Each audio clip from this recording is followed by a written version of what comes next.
Ionesco is sort of the father of the absurdist movement, and he's a very powerful playwright. And it's rare to get an opportunity to see a first-class production of his work.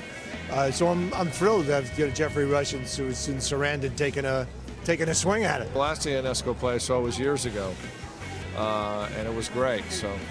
And I'm glad that they're doing Ionesco on Broadway. It's actually a lot more accessible than that would suggest. It's very fun. Geoffrey Rush is amazing in it. My wife and I are here, and we're looking forward. It's my last night before I go in the Army and start a show, so I can't wait to see Geoffrey Rush. That's the best. The great Andrea Martin is a friend of mine, and I'm really interested to see what Andrea does with Ionesco. What's the downside there? Absolutely none. Come to the theater. No downside. You are going to die in an hour and a half. You are going to die at the end of the play.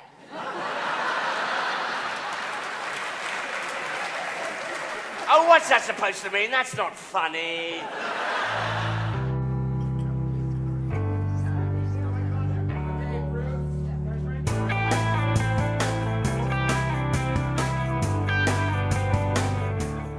It is unique, yes. It's one of the more unique experiences I've had in theater and in New York, let alone on Broadway, so it's pretty incredible. There's a very savvy, informed, hungry, supportive audience out there, and I just had an intuition that Ionesco, even though they may not know him as a name or as a brand, as we say, I had a feeling that Manhattanites were going to just like this play. He is such an amazing theatrical writer that it's a shame that he's not seen more often in this great theatrical heartland. I probably did this play because it seemed totally bonkers and challenging and terrifying to me. I don't know, it's just a bizarre sort of style and fit. I think it's a difficult play to do because I think it can be directed in quite a somber way, and this certainly isn't that. It's directed like a farce. We weren't being told to hold back. It's always been really kind of over the top, but and then there are the moments that are really moving that kind of sneak up on you. I think it's just been great to be able to try a lot of new stuff and have it be really supported throughout, and we weren't often told, no, we can't do that, so it's really great, a supportive environment. You have no roadmap. There is no conventional guideline for what your character arc is.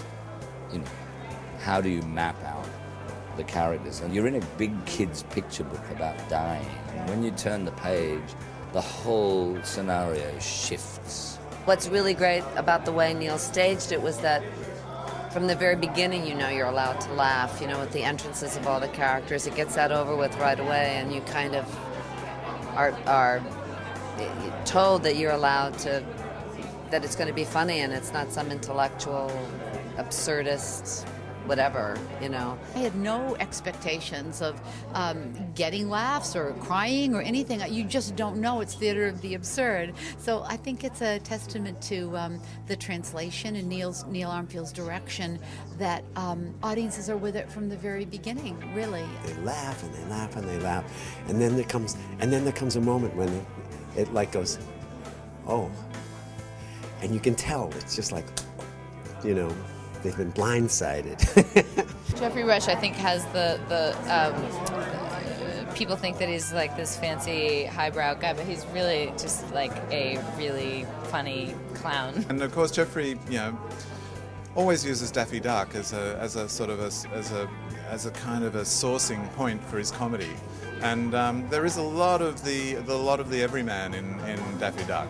And Ionesco just gives you such a strong tapestry of ideas, to play with, and audiences, without having to bring their cliff notes, go, oh, I get that.